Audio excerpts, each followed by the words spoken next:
Well, hi everyone. How are you today? It is great in our neck of the woods. You're watching Let's Talk.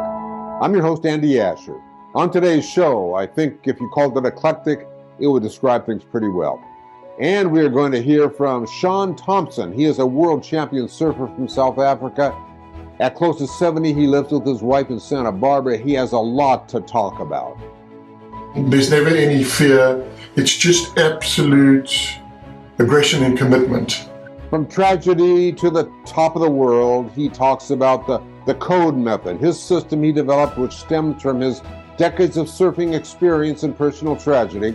It's a simple system to find purpose in everyday life. We'll also hear from David Essel, who parlayed his worldwide reputation into the world of athletes and athletics as a mental success counselor. And we're finally starting to see a change, but I was part of that group.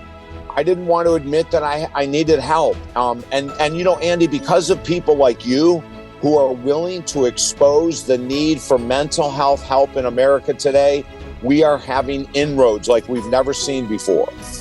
He has some profound ideas as the world commemorates the month of May as Mental Health Month. David has helped thousands of people from around the world achieve their greatest goals in every area of life. Whenever I am at the checkout stand at Safeway, I see these magazines there and I can't keep my eyes off of them. I look at this, Kevin Costner, $250 million divorce. That got my attention. All I could do is find out more from my previous searches. Kevin Costner has been married to his wife, Christine Baumgartner, since 2004. As far as I know, they've not announced any plans for divorce, but Star Magazine here says otherwise.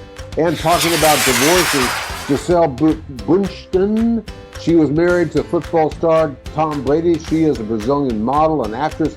She's been married since 2009. They have 2 children. We'll pick up more on that one on our next show.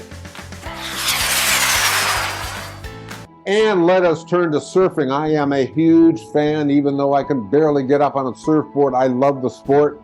And when I got a chance to speak to a world champion surfer, I had to find out more. Shaun Tomson is one of the top 10 greatest surfers of all time. Has a new book out, Overcoming Life's Obstacles, drawing on personal pain in life, gaining strength acquired as a sports leader. Just give me a sense of what it feels like the moments before you decide to engage in a big wave. I mean, is there a fear? Is there excitement, terror, calm? What is it? You know, it depends on the situation. For instance, I've found when I'm surfing a contest in big waves, there's never any trepidation, there's never any fear. It's just absolute aggression and commitment. So you consciously banish the fear. So it can be done. Yeah. Because sometimes in a free surfing situation, when you're just out there enjoying yourself, you know, you might have this moment of hesitation, you might have this moment when you second guess yourself. But it's certainly, you are able to control fear with your mind. And I've really, really found that out. You know, fear is the sort of anxiety about something going wrong, about catching a wipeout. And when you commit, absolutely, unequivocally, it banishes the fear. You know, I think of like riding at the Banzai Pipeline, the most dangerous wave in the world. And you know, you sit there and you're waiting for your wave, and there's a lot of other surfers in the water who might be jockeying for position because you don't sit in like an ordered line and that wave comes to you and you start paddling for it.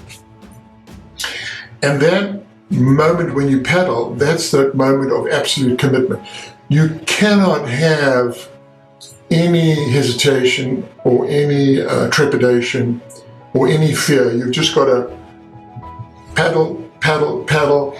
And I know the first time I rode there, I was scared. I was frightened. I was 15 years old. But I found that what you had to do, and I wrote about it when I read this little code called Surface Code, I will take the drop with commitment. And it's very much that metaphor for no matter what you do in life, you want to be successful, you've got to commit. And when I made this film, a number of years ago and co-produced it and co-wrote it. It was called Busting Down the Door. It's very much about that metaphor as well. How do you be successful? You've got to bust down that door. You've got to bust down that fear barrier. Sean Thompson put the code method to the test upon the loss of his son. He's learned to ride the waves of daily existence and is eager to share the inspiring power he has gained on his personal path with others who are looking to live a better life and get more out of life. And finally, May is Mental Health Month. David Essel has helped thousands of people from around the world achieve their greatest goals in every area of life. Well, you know, there is such a sense of shame about mental health problems. So since you're so personally affected by it, you can probably be a great person to ask about that. Yeah. Well, oh my gosh. You know, as men, forget about it. I mean, now it's changing, Andy, but you know, for men back, you know, up until really about 2015 is when we started seeing more men come into our clinical practice with depression, anxiety, PTSD, addiction, low self-confidence, low self-esteem, you know, everything.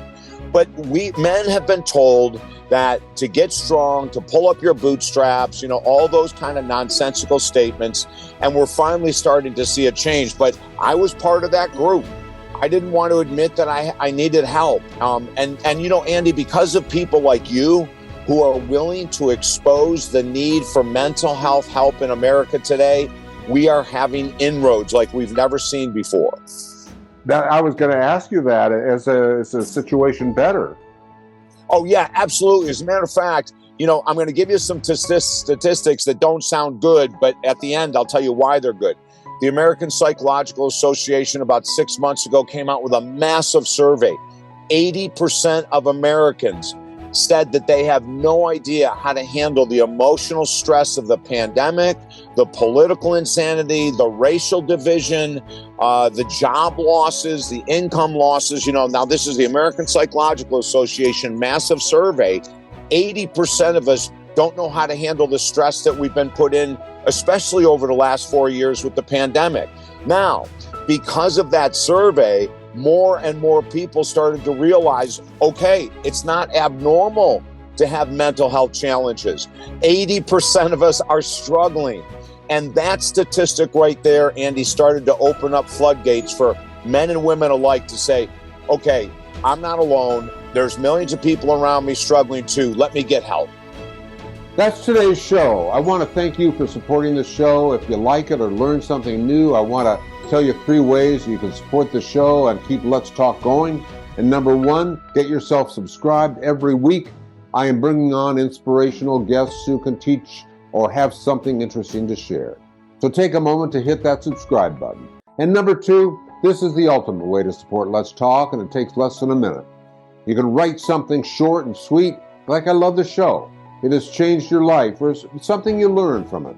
I am not exaggerating that I read reviews every single day, and every single one, whether short or long, it means everything to me. And the more reviews means the higher we rank in all those algorithms, which means bigger guests. So take a minute to leave a review. And 3, share the show with your friends. Just hit that share button. We live stream Monday, Wednesday, and Friday. I am eternally grateful, and thank you so much for supporting Let's Talk about productivity, positivity, and happiness.